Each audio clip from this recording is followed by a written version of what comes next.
Welcome to the Back Nine Six Pack with Mitch and Justin. Let's roll. Hello and welcome to episode 20 of the Back Nine Six Pack. My name is Mitch, joined as always by my esteemed colleague Justin. I think I may owe you an apology.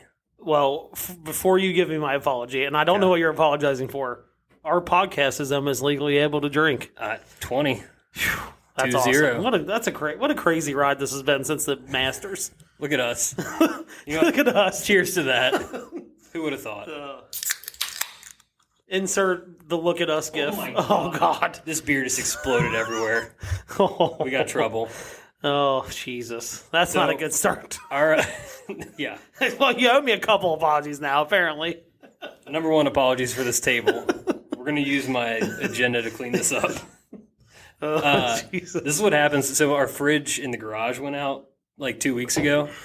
Does the other one just get too cold? No, I'm just trying to get like all of the random beers that I've had stocked for the years out of. Thing's probably 8 years old. Well, we don't have fridge like space, so I'm just trying to get through them. This one's not that old. This is actually a High Lie. You ever had these? Yes. It's a Tampa beer. Shout out to my buddy Tyler. High Lies are really good. Their IPA is really good. But you notice, I know about IPAs is when you let them sit in the fridge for a while, like even if it's not that old, and I'm not saying it's like a year old or something like that, but they do that when you open them.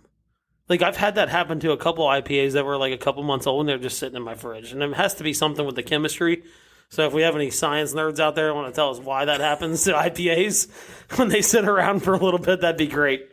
Hopefully I don't have any bad results tomorrow stomach-wise. I think it's fine. No. Yeah, High Lies are good though. Anyway, back to my apology. Yeah, I don't know what you're apologizing for, but I'm ready for it. I always like apologies. So last week on the episode, I defended Ryan for his negativity that you claimed he brought to your group when you hit the ball 20 yards out of play.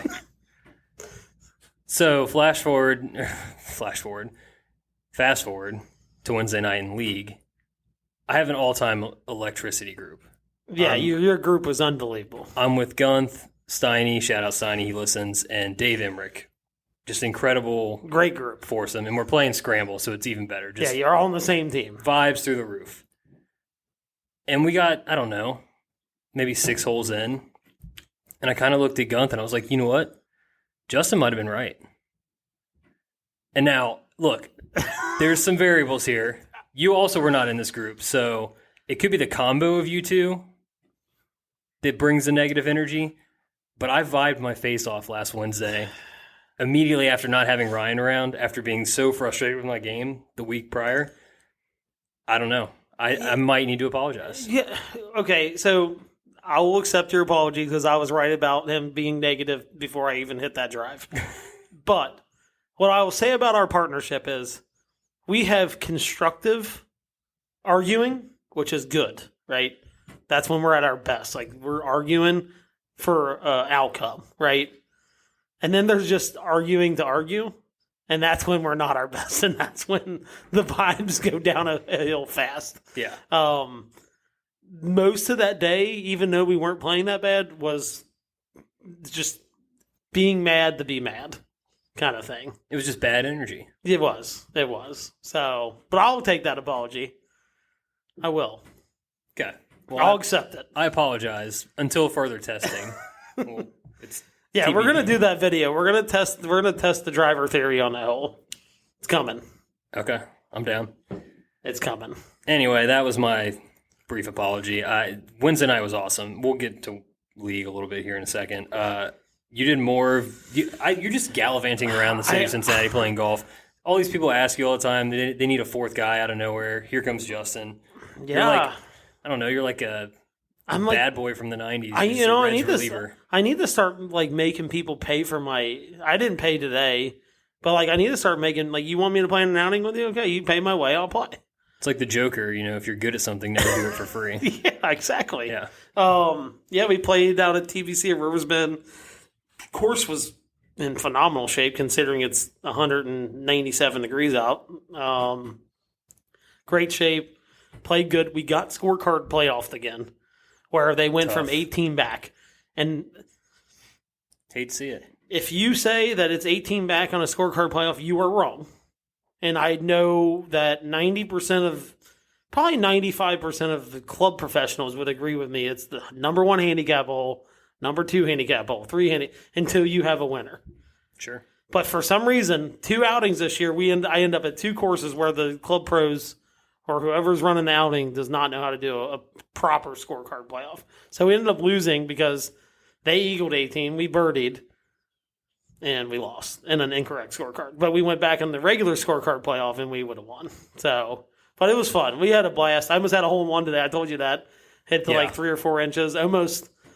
Almost completed the I don't know, a duel. Yeah, for you to break a challenge, a duel, whatever. I don't know. Challenge the break 70 or break par, and then me have a hole-in-one. Which one's going to come first? It almost ended today. Yeah, very close to ending today. I told you, one swing versus me trying to piece together 18 holes. It's going to be close. I feel a hole-in-one coming at some point. I hope it's like not in a scramble. Like I want it to be when I'm playing my own ball, though. Yeah, but I'll take any and all hole-in-ones, but I get the sentiment there. But right up the road tomorrow, we have the Cincinnati Mid-Am. It's going to be, thank God we get carts. Because Beckett Ridge is not easy to walk. Yeah. And it's going to be, instead of 197, it's probably going to be 210 degrees tomorrow. So that starts tomorrow. That's Tuesday and Wednesday. But yeah, I've done a little gallivanting. I played in the Joe Nuxall last week too. So the Mid-Am, a little bit of a low turnout potentially is what and I think it's more the course. Yeah. For background, for people that don't know this course used to be one of the best country clubs in Cincinnati. Back in the 90s, probably. Like 90s, early 2000s. It really didn't start like getting bad until I think they turned public in like 05, 06 probably. I'm probably wrong in these years, but it's probably pretty close to that. And then they've had a couple owners. Well, then they finally have a new owner that the last 2 years has thrown a ton. I mean, when I say a ton of money into this course. And while there are some funky holes out there, the course is back into not quite the shape it was in back in the 90s, but it's in pretty good shape. But I think a lot of people have the stigma of this course, like, oh, I've heard it's really bad. Not even 2 years ago, it was really, really bad. And I think that the low turnout was probably caused by that. But I think the people that are going to come out and play, they're going to realize, like, okay, it's back in pretty good shape. And the bunkers are phenomenal. Some of the best bunkers in Cincinnati, honestly. Like I said, the guy threw a ton of money in this course. So, but, can't choose your field. Still got to play. There's still 10 players that I know of that are really, really good players that are playing in it. So sure. Forgive me for asking, are you playing this? Yes, I am. Okay, I couldn't remember if you could, if there was a weird thing. I missed the sign up for the USGA Mid-Am. Okay. So not to get, I know where you got confused. Yeah. But so do we have any, what do you think we got to shoot? My goal was top 5. I think that's shooting a little low given the lower turnout. Yeah. I mean, I should say, that'll still be a good outcome. But I would imagine a couple under in 2 days would probably win it. I think last year 3 under won it. Similar style course that we're playing this year.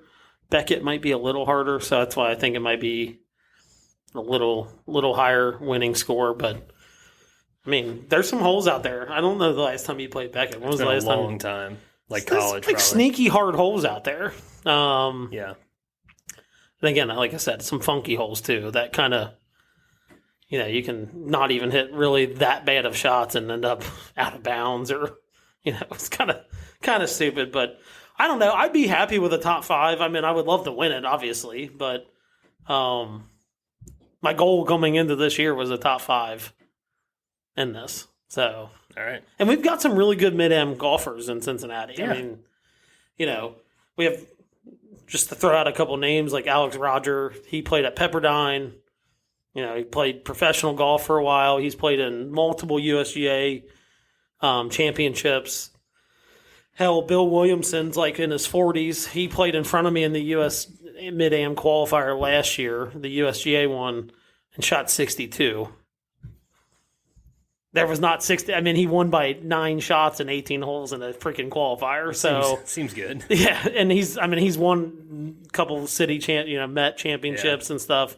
So I mean, there's like some truly good mid-am golfers in Cincinnati, and like I said, they're both playing in it. So it's not like there's a bunch of scrubs out there that are insurance salesmen that are going to go out there and play golf tomorrow. So I'd be happy with a top 5. If I somehow snuck in the top 3 or won it, I'd be obviously thrilled. But all right, well, this is good. This gives me something to track while I'm at work tomorrow. It'll be live the most scoring. important thing, live scoring tracking. Yep. All right. I mentioned last week on the show, too, after a disappointing tournament season, I'm officially putting all of my energy into league night. That's the only goal left on the year. And we rocked them. First week. Yeah, because you're not playing in the member guest this Friday. No. Okay. We rocked them. First week out, W. Yeah, you did. Yeah, I mean, 7 under through 9 holes and scrambles. Pretty good. Not bad. You beat us by 3, so. Yeah. So we'll take it. We'll take I think it was an 11 points. Look, our boy Tim Ryan had a hole-in-one earlier. Also, not that Tim Ryan or Paul Ryan, just for the record. Had a hole-in-one 2 weeks ago. He's leading the way at 53 points. We're down bad. I'm so far down the list. You have 18. I've got 25. But there's a lot of low 30s between kind of where I'm at and where Tim is up at the top. Man, I'm going to have to do some serious catching up. 4 weeks ago, it's the luck of the draw with the games, but go out there, try to golf my ball, and we'll see where things shake out. Yeah, but you guys played well. I mean, especially 9-hole scramble is, and then how we played. Everybody played different tees depending on your age. We did a scramble the last session. I think 5 under won it. So I mean, yeah.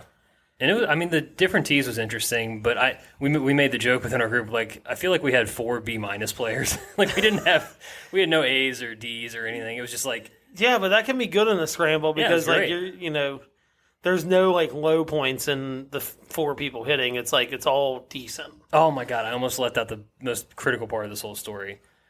Shout out to Stiney. We came up with we like our names for certain shots and things like that. Fantastic one from Stiney. So if you make a lone solo birdie in a scramble, we're deeming that a glory hole. So it is on the record. Shout out to Stiney.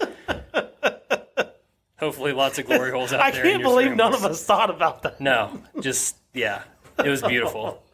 Oh. Beautiful. And then, so we had an eagle on 5 in the scramble. Yeah. We thought for sure, I'm seeing all these scorecards come in, no eagles. The group that played that hole last chipped in from about 10 yards off the green. This nicks our eagle. So we've got a double skin spot this Wednesday. Double skin spot. And I want to say asked. I was oh no. maybe hey, maybe you shouldn't play in league this night. I'm no, I'm definitely playing in league this No, I don't week. think you should play. I'm playing. And I'm telling you, it's going to be 4 birdies and 5 bogeys. That's probably what I'm going to end up doing because we're going to be ultra aggressive on Wednesday night. Yeah. No, it should be fun. I'm curious to see what course we end up playing, and because I think that'll be a big factor. I'm going to guess it's probably going to be red. Yeah. It was blue last week, so red or white is most likely. Oof. White for me, please. That's the one I only give up 2 shots on. See, that's what I'm torn for you because you give up 3 on red, but also literally almost every hole on that side's a birdie hole for you. Yeah, so I give up on red. And from the white tees, I give up a shot on 1, 3, and 7. Okay. Which, if you're going to make a skin, 1 maybe might be a skin, but not usually. Yeah. 3, par 3s are weird sometimes. Yeah. And 7 not going to be a skin. Birdie, yeah. So realistically, if I can birdie, 5 won't either because everybody gets shots on that hole.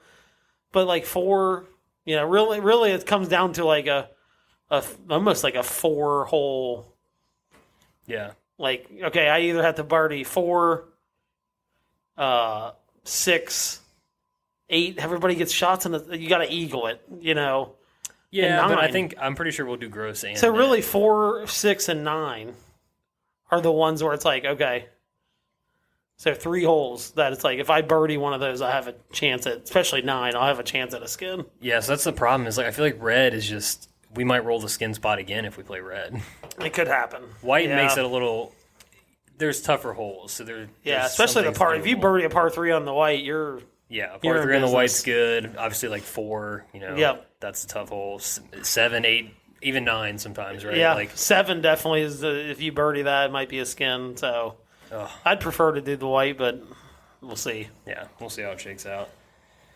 Okay, I guess we're on to the BMW. Unless you have any other gallivanting to talk about. No, I mean, we got the member guest, but you're not playing in that. Yeah, you've got the member guest. So. You're defending champion of that. Yeah, correct? and we switched it to a 27-hole format, just like our McGonigal tournament, so I'm looking forward to that. Going to be a long day. We are officially grouped with my boy Scotty. Could be... And then I'm immediately getting in my car and driving to Tiffin afterwards. For what? Going to go up, meet up some of the alumni golf guys, and we're going to watch the Brogo brothers. They're the Rogos, but they're twins. Play some football on Friday night. Nice. So maybe sell some hats. Get out there and chill. I'll chill some hats. I got them in the Hey, you want a hat? They're in my trunk. Like, come out to my car. Yeah. That'd be real weird. On the spot buys. Perfect. But that's all I got. So. All right. Well, you enjoy that. That's going to be 27 holes with some pops and some lunch and dinner and stuff involved. Yeah, you're going to have hop in the car 3-hour drive. Yeah. Yeah, it's going to be interesting. All right. On to the BMW. Someone who did not need the back 9 6-pack. Was big. Or maybe got it, honestly. Yeah, Big Dick Vic. Oh, my God. Vic Hovland. Woo. A back 9 28. So I was watching it on my phone down at the pool. And I was just couldn't believe what was happening because I thought my Vic ticket was dead. I did. When we were kind of making the turn, I'm like, oh man, I don't know. I was like, you got Scotty. I don't trust Matt Fitzpatrick that much, but I'm like, dude, you have the number 1 player in the world leading or tied for the lead. That baby's dead. And then he fires a 28. Oh. I should have known. I saw a shot on 10. I'm like, oh, he stuffed it. Okay, well, it might not be completely dead, but it's probably pretty close to dead.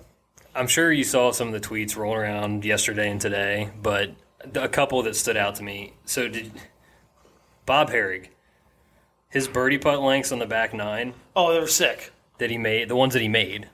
3 feet, 1 foot, 5 feet, 2 feet, 8 feet, 9 feet, and 7 feet. Nothing outside 10 feet. Just absolutely stuffing. I mean, how easy would golf be if it's you hit 2 shots and you have something inside 10 feet every time? Just absurd. And then another one, so Kyle Porter always does great nuggets. So on his back 9, 6 of 7 fairways, all 9 greens, he gained 3.5 shots on approach, which I think I heard or read somewhere else that alone was his highest strokes gain approach round of the season, just his back 9. Just his back 9. He gained 6.5 total. Like I said, 6 birdies inside of 9 feet. He made 8 threes in a 4. That's sick. Crazy. Well, 11 putts. So my question, I was thinking about that because I saw that tweet and I thought that was I was like, that's insane. Nothing outside 10 feet. So say the footage again, because my question would be you put us, right, an amateur golfer, at those distances on that course. How many of those are we making? The 1-footer we're probably making. So that was one of them. I would hope so. There's a 2 and a 3-footer in there. Okay, too. so 3 for sure. I think so. Okay. At worst, 2 of 3, I would think. Yeah, the 3-footer, some of us, if you get the yips or whatever. But then you've got 5, 7, 8, and 9. I would think maybe 2? The 5 out, the 7 and 9, no chance. But you like the 8? Oh, is there? Okay, sorry. I would say a regular amateur golfer is probably making 4 of those. Yeah, that's 7 putts inside of 9 feet. And that's not dissing an amateur golfer. I'm just saying, that's how well an amateur golfer would have played from those distances. Nothing, not taking anything away from what he did. Yeah, it's one thing. That's how insane that is. I mean, as we learned from Scotty, it's one thing to hit the shots, but making the putts is what counts the score. Yeah. So exactly. Yeah, that was the difference on the day. I mean, I think we knew with Vic that this was coming.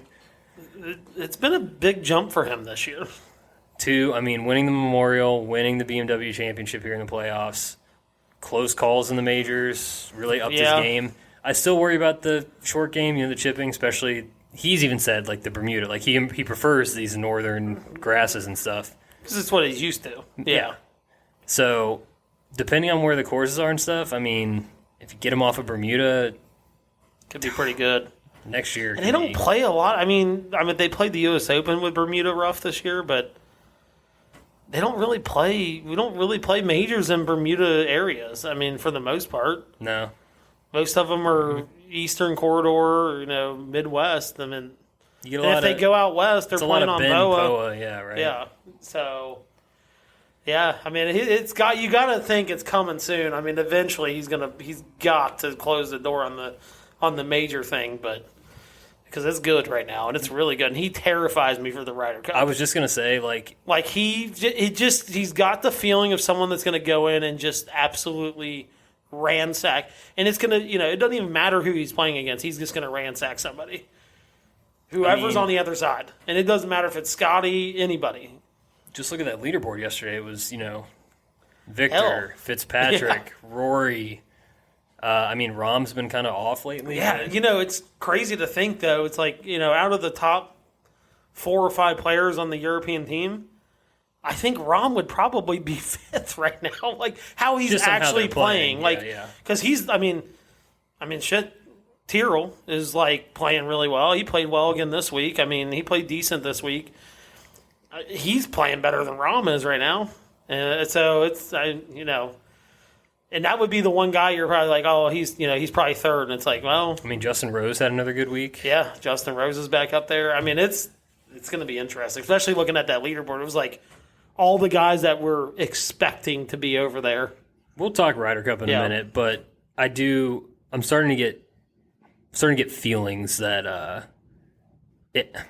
I might be betting Europe. I'm considering it. I mean, we'll talk more in a minute. Yeah. I'm not disagreeing with that, by the way. T2 for Scotty absolutely was flagging it pretty much all day, but like the front 9 was absurd. He had like what Viktor finished was like his start. His short putting makes me ungodly nervous. Like, did you see a couple putts he hit on Sunday that like you were like, oh, like it like snuck in the side of the hole? You're like, dude, he's like 2 feet away, and his putting stroke from every distance like has zero confidence. Zero confidence. Ugh.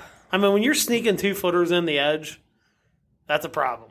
That is all. That is mental. It has nothing. Yeah. It has nothing to do with the stroke. It is all in his head at this point. But I mean, again, strikes the ball well, loses like he loses like 2 or 3 shots putting, and loses by 2.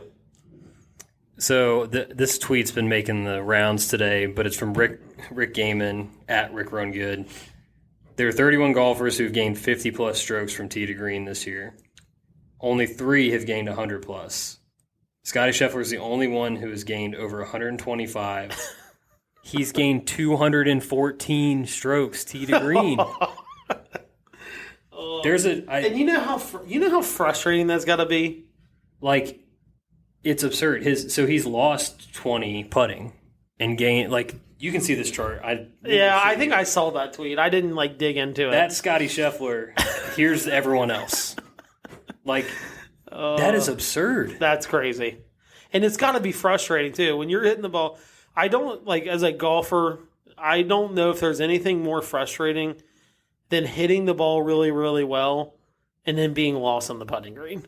He's hit it more than 100 shots better than Rory McIlroy and Patrick Cantlay that have this year, tee to green. Oh my God. That's insanity. And he won twice. But that was the Players and the Phoenix Open. So it hasn't been since May. March. March has been the last win. It's just crazy. Yeah. So I don't know. He starts the Tour Championship this week with the 2-stroke lead, so we'll see what happens there. But he'll give that away in putting alone, so people can come So it's back pretty much your starting. Yeah, we're starting square. Yeah, he's actually not even got a lead. I put Matt Fitzpatrick here, T2. Just he's been rounding into form after kind of not really doing much for the summer. Yeah, again, Ryder Cup. He terrifies me now. How he's playing right now. Yeah, I'm always. Did you see his interview after the round when someone was like, oh, like, what do you do? And he's like, I mean, there's really nothing you can do about someone going out there and shooting 61. He's like, I did see Vic by the putting green. He's like, I called him a little shit. Yeah, that was good. I mean, there's really nothing. I mean, he played. He played really well. Oh yeah. I enjoy watching him golf. Like, I know his major win last year was like not the most popular win amongst Americans, but I enjoy watching golf because it's like the Steph Curry effect, right?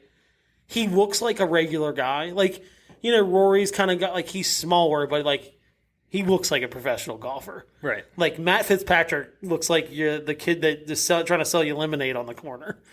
Kinda. And it's like, and then he's out here shooting, I think he went like 66, 65, 66, 66 or something like that. So I think he's like the Steph Curry effect where you're like, oh, he's just like a regular guy. He's like really good at golf. I don't mean that. No offense. This is full respect. Matt Fitzpatrick to me looks like in like Tiger Woods 2005 when you get like the generic creative player. Yes, when you're first exactly, making your golfer. He's out there in like the EA Sports clothes and just looking baggy and yeah. I really enjoy watching. I like Matt a lot too. The only thing, two things: the crosshand and chipping, not a fan. Drives me insane. Putting with the pin in, man. Oh yeah, that's a little crazy. Those two things get me. But they overall, do. But other than that, I do enjoy watching him golf because he's a tiny little guy and he hits the shit out of the ball. Like he's massive gains with the driver the last 2 years. Sneaky long. Yeah. Fourth, Rory. He starts third this week. He's going for his fourth FedEx Cup to match his major record. He's 100% going to win this week. Yes, because it's not a regular tournament. Yeah, he's for sure going to win the FedEx Cup. Totally it's so funny is like he was up there, but like they showed him, but like it wasn't like a lot.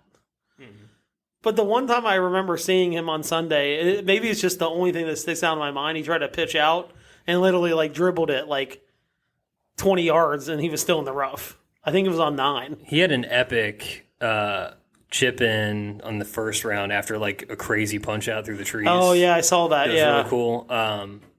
He just got eclipsed by Viktor because I'm pretty sure he didn't have a great front nine. But I think he made 4 or 5 birdies on the back. Yeah. And just Viktor was, in fuego. He didn't shoot 28. So. Yeah. T5 for Max. Tough Saturday. He had a triple. Yeah. There was the whole thing with somebody yelling when he's putting. I mean, he did make the putt, though. Right. In fairness. True. Sticking up for all the gamblers out there, he did make the putt. But you were a fucking asshole if you yell in someone's... Yeah. Like, to try to win a bet, you're yelling in someone's backswing or backstroke. Move. We don't do that. Yeah. No. We don't do that. And then last two notables, T3 win for Rahm. He's not played great for a while. I mean, he had Saturday at the Open? It felt like when he won at the Genesis, it was like, this dude's going to win 7 tournaments this year. And I mean, he did win the Masters. I don't know. It just felt like after the Genesis and like winning the Masters, it was like, holy shit, he's going to have like at least 3 or 4 more wins this year. And kind of went the other direction. Still probably going to win like Player of the Year. He's got the major and 2 wins, and no one else that's like up there really has. No, I mean they either have 2 wins and no major, or vice versa. So it's like he'll probably still win it though. I would think he'd win it, but he's cooled off a lot. I don't think he's. I mean, he had the heater round at the Open, but other than that, can't think of anything remarkable he's done the whole not summer. Since the beginning of the year, really. No. So I don't know. We'll see. He could come out this week and turn it all around. Who knows? And then Spieth sneaking in.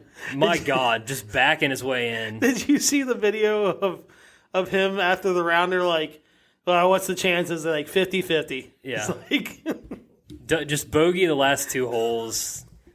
That's the only way he could get in. I'm so happy he's in, though. God, I need another week of betting him. Just what I need. God.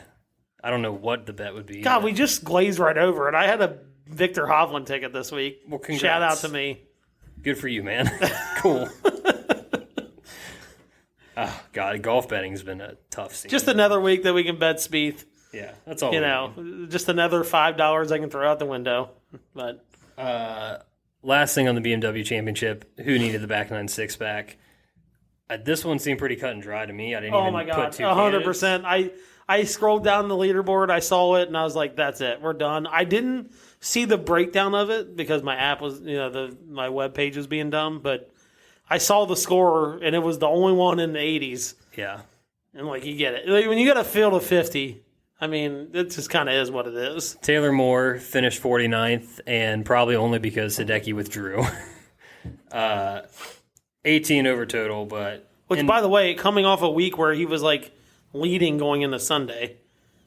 He was leading going into the St. Jude, on the Sunday of the St. Jude. Yeah. And he completely went the opposite direction. Well, he wore that all black and then had to change his outfit because he was too hot. So I think he just melted himself. Melted his own wax. Yeah, Taylor Moore, round 3, drops an 80. It's a 42-38. Not a birdie on the card. 2 doubles. Let's see, he made 1, 2, 3, 4, 5 fives. By the way, this is a par 70. So he shot 10 over. Yeah, that's tough. Like I said, no birdies. I mean, it's honestly kind of rare for a professional to birdie to get shut out. Yeah, especially in a non-major too. Yeah, like if you're playing something that's souped up and tough, like it. Not that it's excusable, but it's a little more excusable. I mean, you're playing a course that was like just kind of like long rough, and that's it, and it was kind of soft, and everybody else kind of seemed like they were playing it pretty well.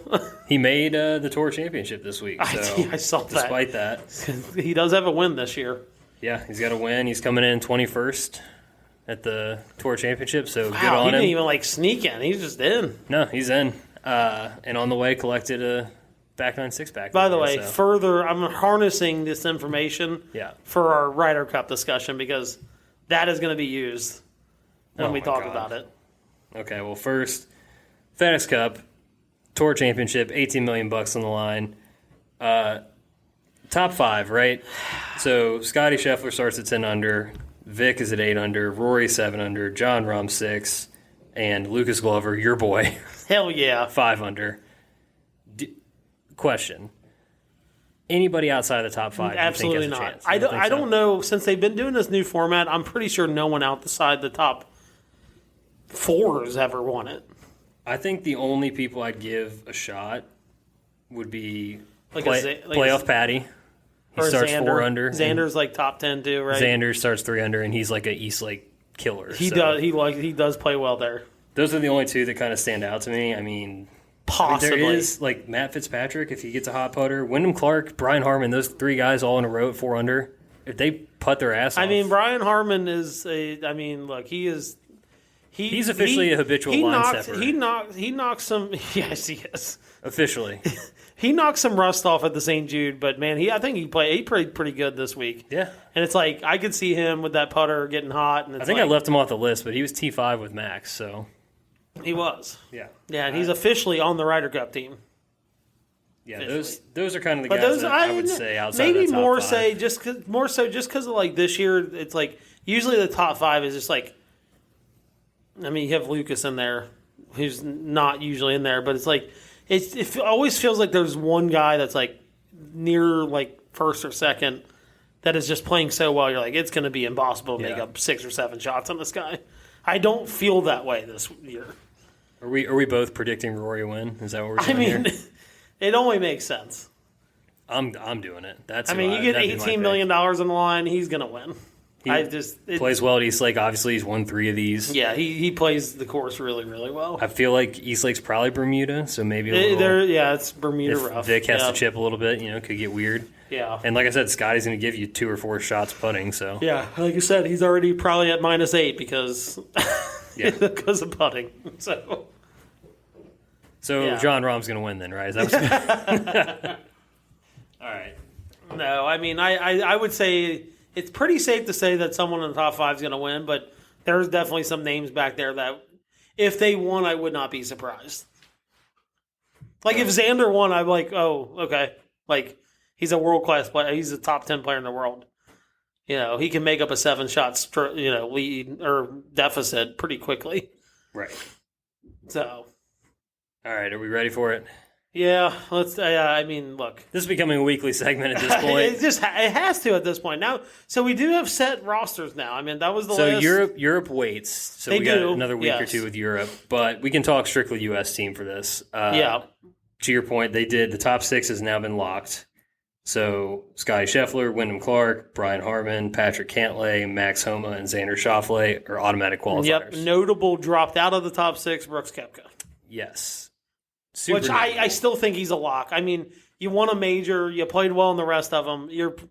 I don't care what tour you're playing on, it's going to be hard to leave that guy off the team. What a dramatic twist of events if the PGA champion does not get to play in the Ryder Cup. Yeah. Like the PGA of America runs this.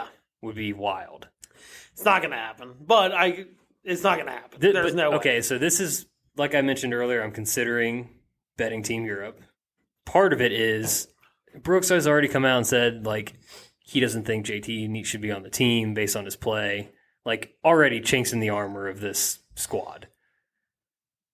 Coming from the inside. So, like, there's already just cause for concern there. But I agree with you that Brooks should be on the team. I assume we agree Spieth should be on the team? Yes. Okay. Yeah, it kind of goes back to what I said, I think, probably 2 or 3 episodes ago when we kind of barely scratched the surface. You have to have either JT or Spieth on the team. Preferably both if you can, but if you have to have one of them on the team, just from a strict leadership standpoint of like they've played on foreign soil, like and they've just been around. They are essentially the next gen. They are the now generation of the Ryder Cup team. You have to have one of them on the team. Yeah, Xander and Cantlay are the only 2 in the automatic qualifiers that have played a Ryder Cup in Europe.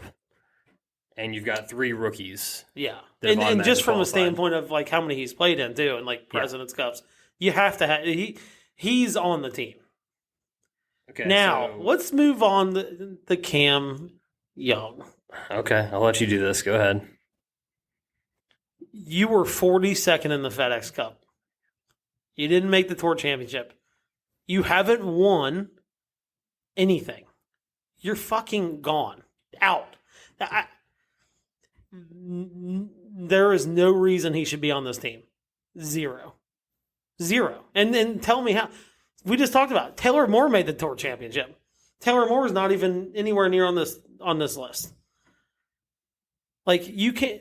I think there's like minimum expectations to be on the U.S. team. I think one of them is definitely to be on the Tour Championship outside of JT because, look, he's held to a different standard.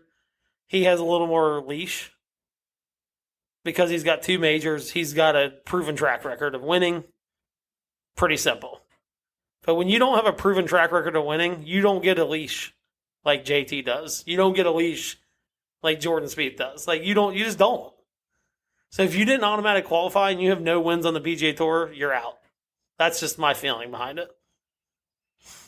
And that's fair or not, I don't know. I mean, look, it might not be fair. He's obviously played well in some tournaments, but we need winners. Like we're going into enemy territory here. We need proven winners. I'm totally with you for the most part. I will say, just like for argument's sakes, he's a decent match play player. I'm struggling to kind of find what his record is on that front, but he's only got experience in terms of playing the President's Cup. So I don't know. Like, you obviously don't know what you're getting for a Ryder Cup setting, especially on foreign soil. His game may not fit the course great from what we're hearing about Marco Simone. Obviously, it's in Europe. They're probably going to pull the rough in, make it penal to miss. He's a bomber. And frankly, like you said, he hasn't played well this year. I mean, I'm willing to listen to it. The only thing that kind of gives me pause is like from a future perspective and trying to bank on the talent, which I'll always bank on talent. But here's my thing with the whole, he's the future of, to me, he is not the future of the, like, he's obviously talented, right? He is. Sure. But, like, clearly there's something not there, like, he's not winning. Right? And so, to me, I don't know if he's the future. That's why I'm like, I don't know if he's the future, then you're not getting You're not getting the we need to get you experience invite like that. Like to me, that's because here's the thing: U.S. is in a. We had our turnover about 4 years ago where it was like the old guard was going out, the new guard's coming in. Like you saw it, Spieth and this. Like you saw the newer guys. Like you knew who the new guys were. Like right now, like we're in a point where some of these guys aren't that old, and they have two or hell in Jordan's case 5. He's been in 5 teams, right? Is that correct? No, 4. So. 4. This will be his 5th, I think. So he's been on 4 teams. We're in a state of like this is not a transition state. This is like you bring your thoroughbreds. We have the thoroughbreds. Like they're there. Like outside of a couple spots, I think you can argue like, oh, this and that.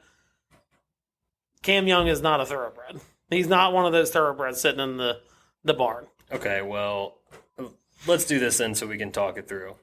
We've got 8 on the team I think we agree on already. Yeah, I think 1 through 8 is chalk. Like Zach Johnson's not going to veer off of that any. So, which would include the top 6 you just named and then Koepka and Spieth. And then I think you and I are lockstep on Morikawa. Yeah, he's in.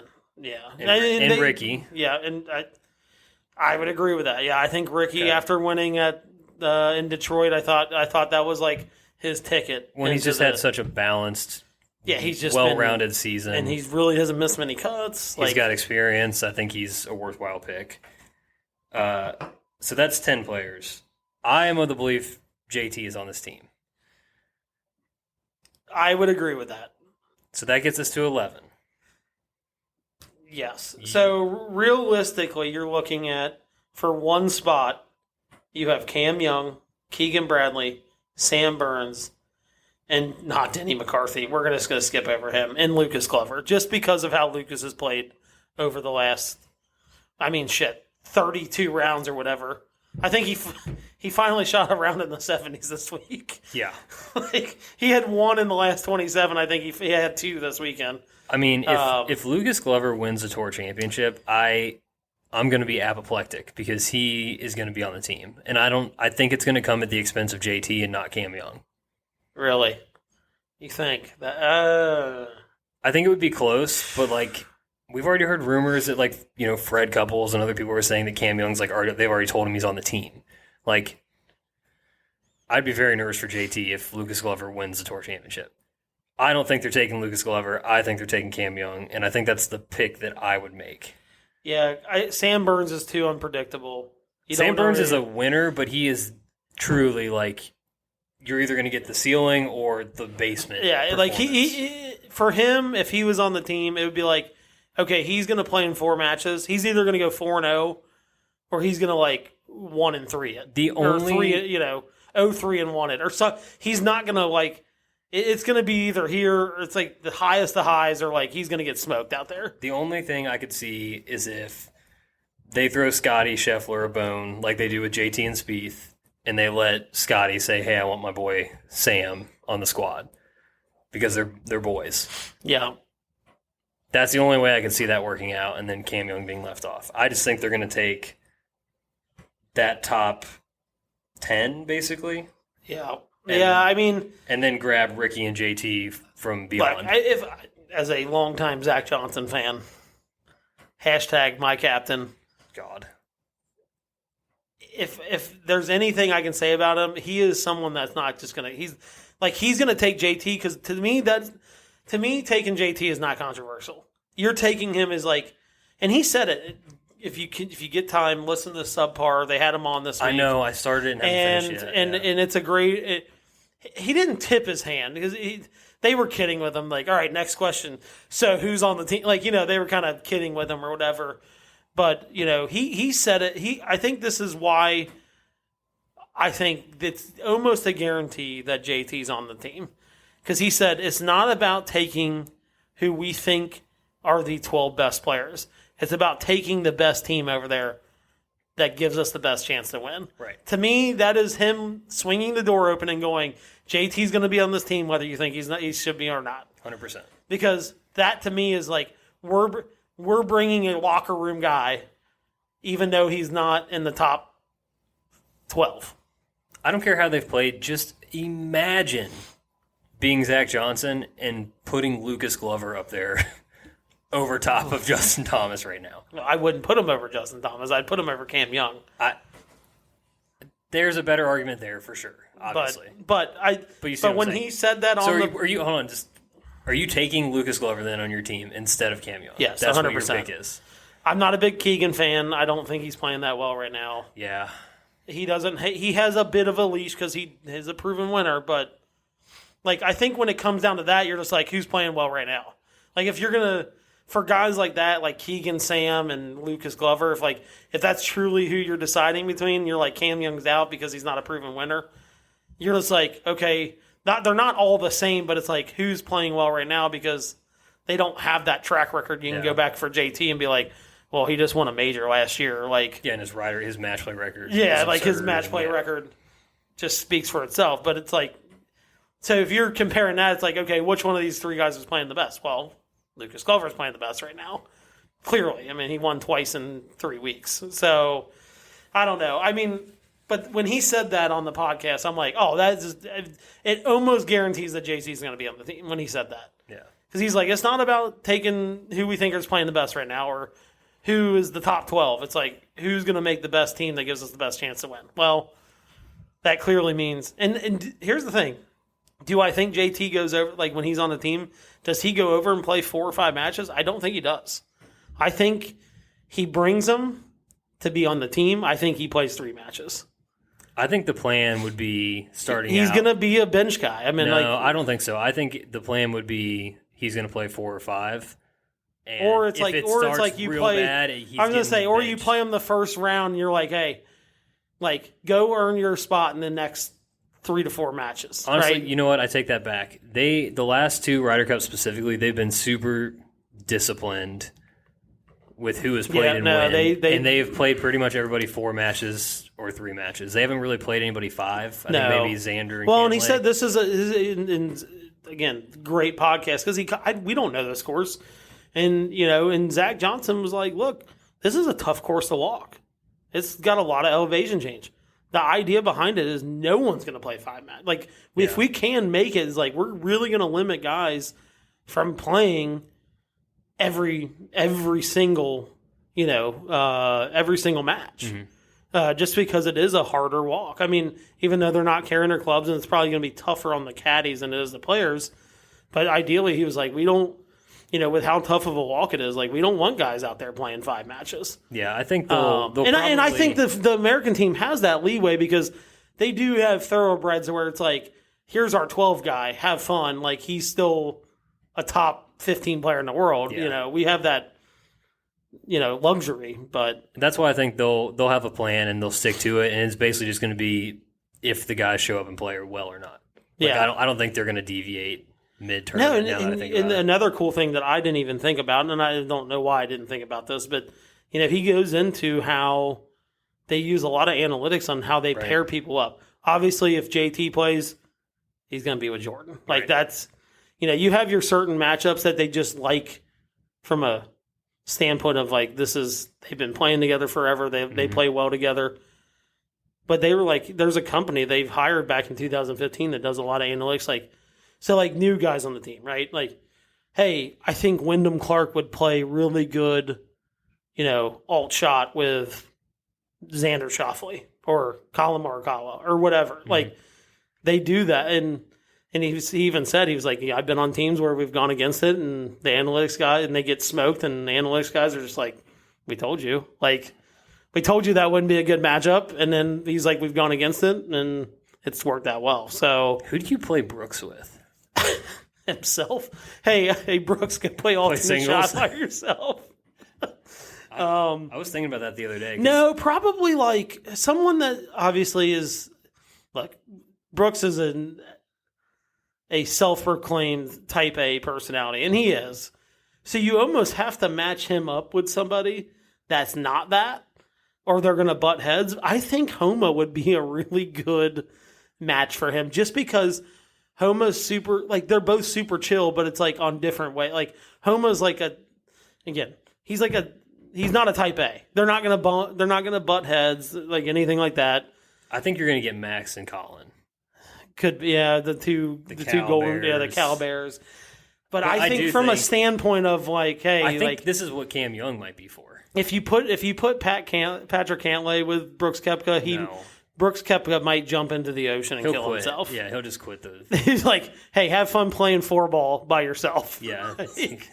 They'll be 11 on 12 on Sunday at that point. Yeah, like a Wyndham Clark probably wouldn't be bad with Brooks. I could see that.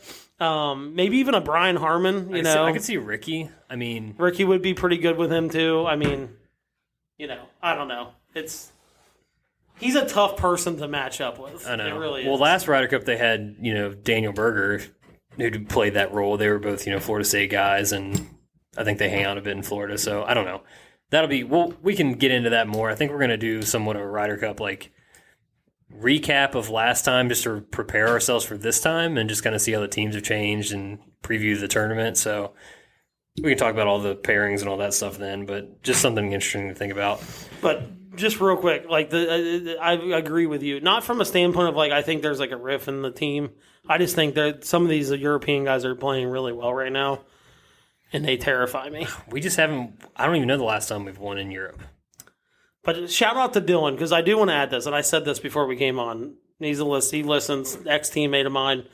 He said it. He said, if you take JT's year this year with a Ryder Cup coming up and you put Tiger Woods' name on his year, would you take him? And I think the answer to that question is unanimous.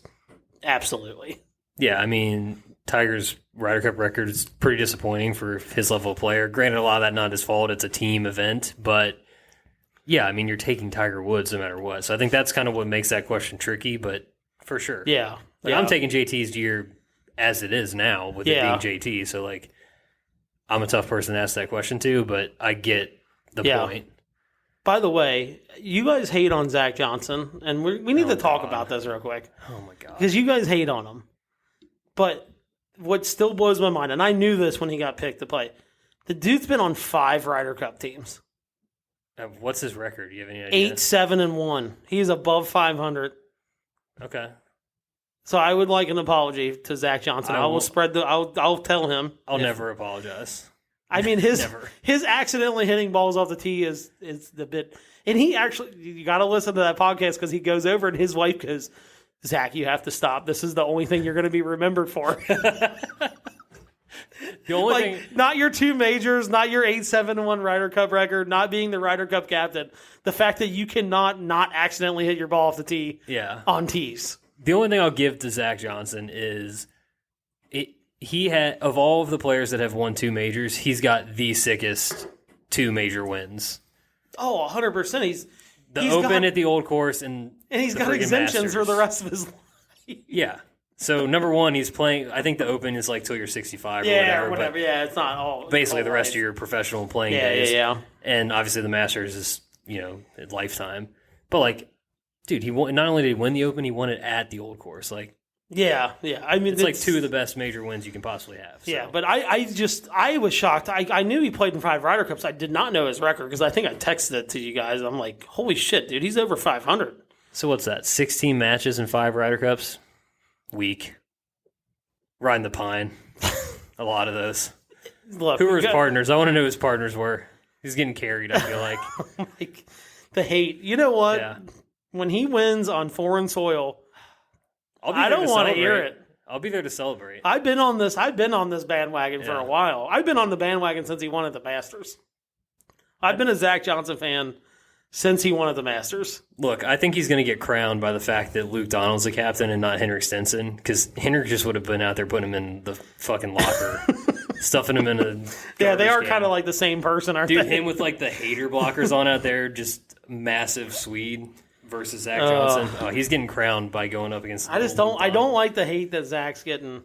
If you listen to that podcast, you'll like him better. Because he even jokes about the whole, and I know your whole thing about like, he hits his balls off the tee on accident, and it's like an ongoing thing. Accident on purpose. He's leaned into the bit now, I think. No, I'm telling you, his wife is like super nervous that that's the only thing he's going to be remembered for. Yeah. So, oh, God. His like Madden awareness rating is it's very, very low. Like 25. Yeah. Yeah. Oh. Can't wait. God, the Ryder Cup cannot come soon enough. It's in Europe, so you can get up at 3 a.m. and watch golf. It's going to be magical. It'll be great for sure. All right. Speaking of being great, I think we're going to the patio. Yeah, I went first last week. I know for a fact. You did go first last week. I'm now keeping track of this. This question I thought about yesterday as I was watching first Scotty Scheffler put on an approach clinic and then Viktor Hovland somehow better that. I was just sitting there thinking to myself, what one player's skill would most benefit your golf game to have? Jordan Spieth's wedges. Okay, so that was my initial pick too. Go ahead and explain. Because, well, and I said this today when we were playing the outing, my wedges have been ass. Like, I'm chunking them, I'm sculling them. Every 1 in 4 is good. Yeah. Or if I hit it good, it's like pushed or pulled. Like, they're just all over the place. Like, his wedge, if I had his wedge game, with the course that we play. Now, if you told me, like, if you were trying to be a professional golfer, what player, I would probably choose something different. But, like, for the course we play, if I had his wedge game, I'd be nearly unbeatable at our golf course. Yeah, so I'm torn on this because that was my initial thought was, like, because of the way I hit driver and irons, like, I would never be out of a hole if I had that short game. That would save my ass all the time. Yeah, ever. And that's how he is. It's like he's never out of a hole. However, I thought to myself, okay, well, what if I drove it like Scotty Scheffler or Viktor Hovland? Like, that would probably go a long ways into cutting out some of the extra shots. Some of the bullshit you get into. Yeah. So I'm debating between what I just want to have. You get a little loose with the long club in your hand. Yeah, would I just rather have elite driving and then just try to figure it out from that? there? Yeah. Or would I rather have the ability just to save myself from anywhere? Yeah. Man, that's tough. That's where I'm torn. But, like, it would be pretty fucking nice to be in play but, off the tee, all the time. At first I was thinking, like, whose putter would I want? Because realistically, half of golf is in the putting green. Yeah, but I don't think you take putter. Because you can get hot or you can be cold with putter. You know what I mean? Yeah. Like, I don't think that makes that big of a difference. Yeah, but I think the best putter on tour, or just best putter in general of our lifetime or whatever, is, like, so unbelievably good at putting that it's, like, your cold is not that cold. Like, you know what I mean? No, I know. I get it. But I think the putting is, like, the most, like, fluky aspect of golf, right? It is, yeah, because, you can hit a putt perfectly and then not go in the hole. Yeah. Versus, like, if I hit a wedge good or you hit a drive good, like, it's not trying to hit a small hole. It's like you're trying to hit windows, right? Yeah. So it's a little more leeway. I think at first I thought Spieth's wedge game, but I think I'm going to take Scotty's off the tee game.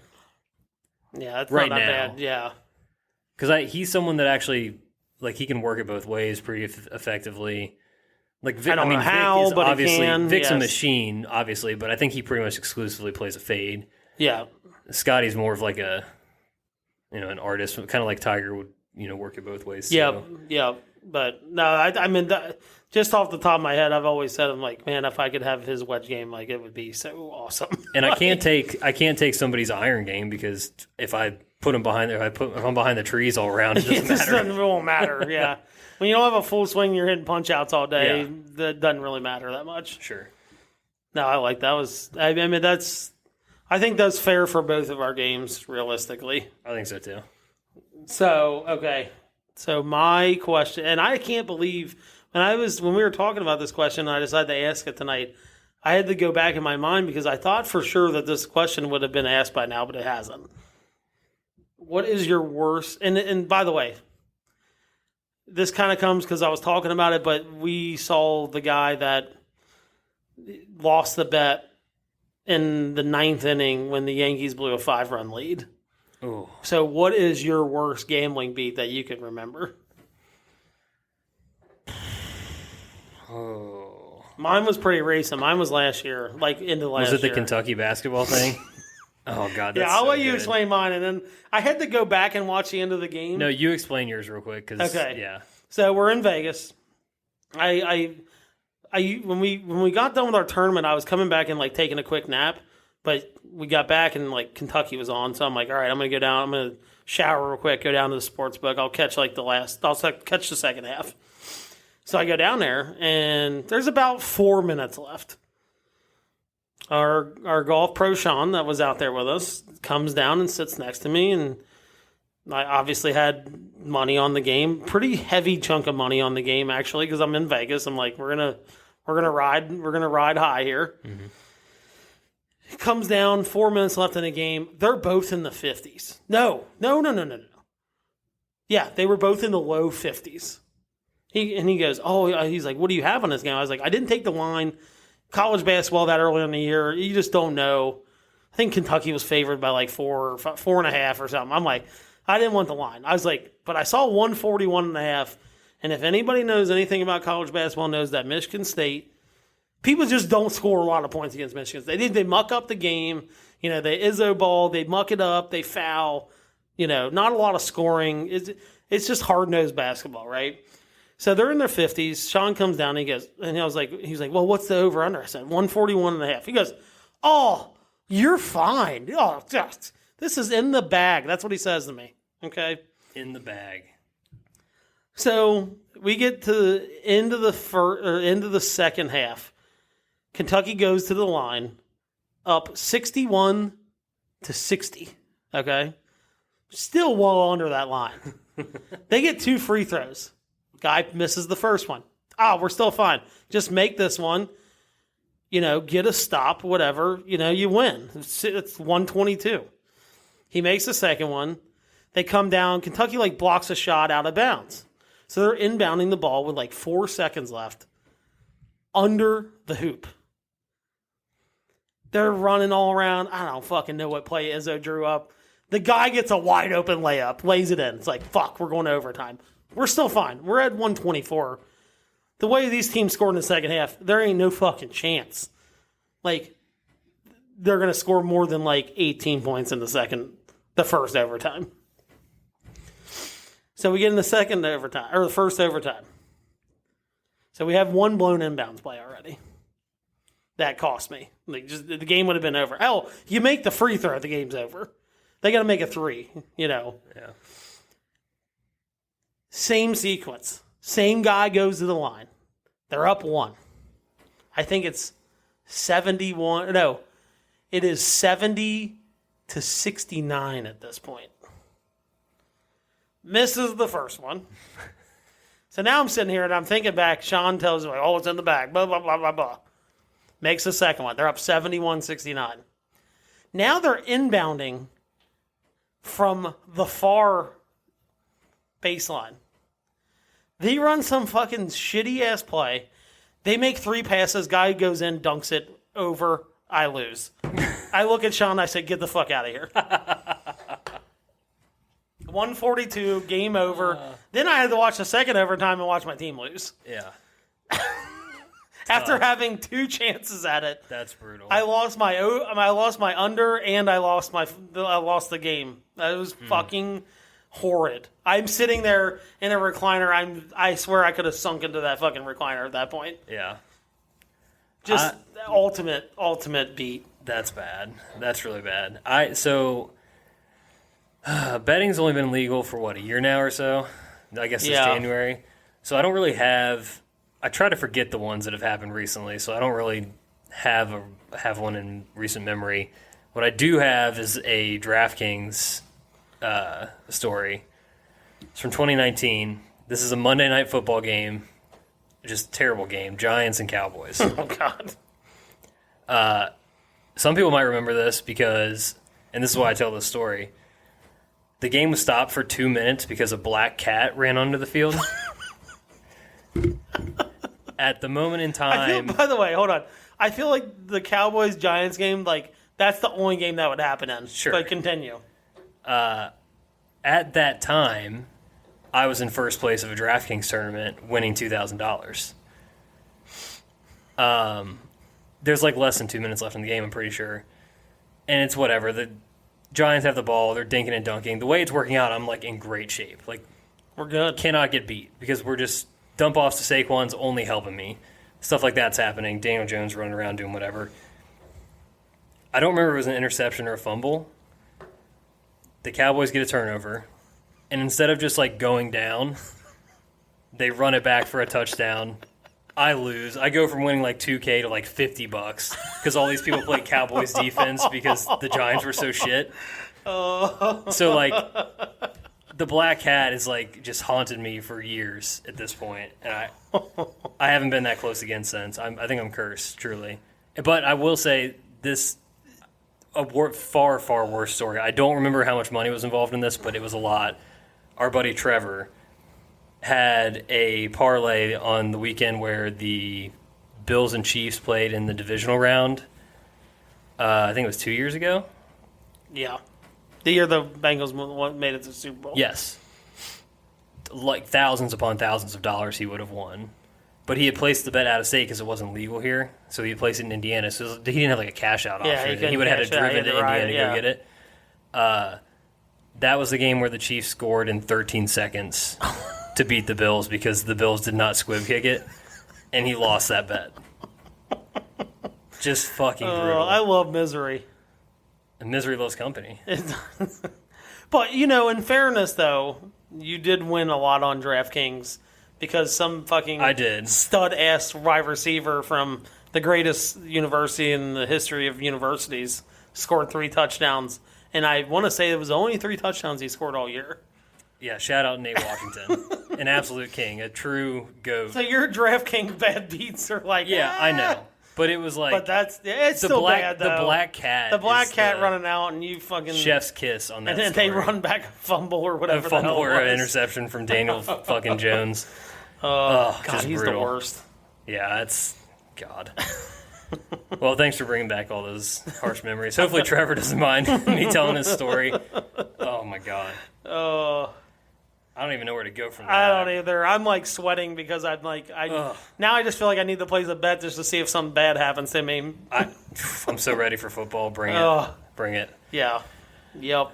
All right. Well, we're on to the Tour Championship. You've got the Member Guest Friday. Hopefully you defend that title. Going up to Tiffin, sell some hats for us. Get people to follow us. We're almost to 100 followers on Instagram. Yeah, we're gonna sling hats and sling pod subscriptions on Friday for sure. Episode 20 in the books. That's crazy. That's unbelievable. I mean, unbelievable because I am someone that typically, according to my wife, does not finish things that I start. And we're not finished yet. Me too. We're not finished yet. We got a ways to go. 20, I can't wait until it's 220. Whew. That'll be awesome. Be a day. That'll be so awesome. Hopefully not many bad beats between now and then. Yeah, seriously. But, all right. Yeah, go subscribe. Leave us a review. Follow us on Instagram. All the stuff. All the things. And hopefully we got a video idea that needs to materialize, I think, before the winter, because I think it'll be really cool to watch. Yeah, we'll start pulling some strings on that. Yep. But until then, cheers. Goodbye. Thank you for listening to another episode of the Back 9 Six-Pack. Be sure to follow us on Instagram and Twitter at Back 9 Six-Pack for all your content needs. We'll see you guys next week. Cheers.